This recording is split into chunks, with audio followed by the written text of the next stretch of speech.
T20 world కప్కు భారత wicket keeper ఎవరు? ప్రస్తుతం ఈ ప్రశ్న బీసీసీఐకు పెద్ద సవాల్గా మారింది. ఎవరిని ఎంపిక చేయాలో అర్థం కాక సెలెక్టర్లు గందరగోళాలకి గురవుతున్నారు. రేసులో ఏకంగా 5 వికెట్ కీపర్లు ఉన్నారు. గాయం నుంచి కంబ్యాక్ ఇచ్చిన రిషబ్ పంత్, ఐపీఎల్లో అదరగొడుతున్న సంజు శాంసన్, యువ వికెట్ కీపర్స్ జితేష్ శర్మ, ఇషాన్ కిషన్, అనుభవజ్ఞుడు కేఎల్ రాహుల్ టీ20 వరల్డ్ కప్ స్థానం కోసం పోటీ పడుతున్నారు.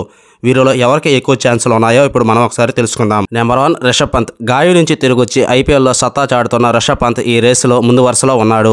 తొలి 2 మ్యాచ్ల్లో పెద్దగా ప్రభావం చూపించకపోయినా చెన్నై, కోల్కతాతో జరిగిన మ్యాచ్ల్లో హాఫ్ సెంచరీలు చేసి తన పూర్వవైభవాన్ని చూపించాడు.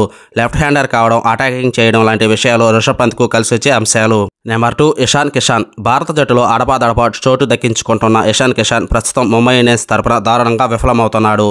రోహిత్కు జోడీగా ఓపెనర్గా రావాలనుకుంటే లెఫ్ట్ హ్యాండర్గా ఇషాన్ కిషన్ ఈ రేసులో ముందుంటాడు. కానీ యశస్వి జైస్వాల్ లాంటి యంగ్ ప్లేయర్ మంచి ఫామ్లో ఉండడంతో ఇషాన్ కిషన్ స్థానంపై సందేహాలు ఏర్పడ్డాయి. నెంబర్ 3 సంజు శాంసన్. ప్రస్తుతం జరుగుతున్న ఐపీఎల్లో సంజు శాంసన్ అద్భుతంగా రాణిస్తున్నాడు. లక్నోతో జరిగిన తొలి మ్యాచ్లో ఇన్నింగ్స్ చివరి వరకు బ్యాటింగ్ చేసిన ఈ కేరళ ఆటగాడు రాయల్ ఛాలెంజర్స్పై ఒత్తిడిలో రాణిస్తూ 42 బంతుల్లో 69 పరుగులు చేశాడు. ఏ స్థానంలోనైనా బ్యాటింగ్ చేయగలగడం సంజు శాంసన్కు కలిసొచ్చే అంశంగా మారింది. Number 4 KL Rahul. భారత జట్టులో వరుసగా విఫలమవుతున్న ఛాన్సులు దక్కించుకుంటున్నాడు కేఎల్ రాహుల్. చివరి 2021, 2022 టీ20 వరల్డ్ కప్లో ఓపెనర్గా వచ్చి విఫలమయ్యాడు. ఈసారి జట్టులో స్థానం దక్కడం సందేహంగానే కనిపిస్తుంది. ఒకవేళ అనుభవాన్ని దృష్టిలో పెట్టుకొని రాహుల్పై సెలెక్టర్లు మొగ్గు చూపే అవకాశం లేకపోలేదు.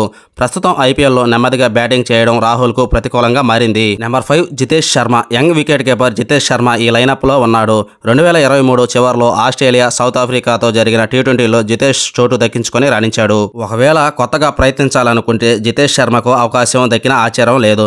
ప్రస్తుతం ఐపీఎల్ సీజన్లో పెద్దగా ఆకట్టుకోలేకపోవడం అతనికి ప్రతికూలంగా మారింది. హాయ్ ఫ్రెండ్స్, మన వీడియోస్ చూస్తున్నారు కానీ లైక్ చేయడం లేదు. ఈ వీడియో కానీ నచ్చితే ఒక లైక్ చేయడం మాత్రం మర్చిపోకండి.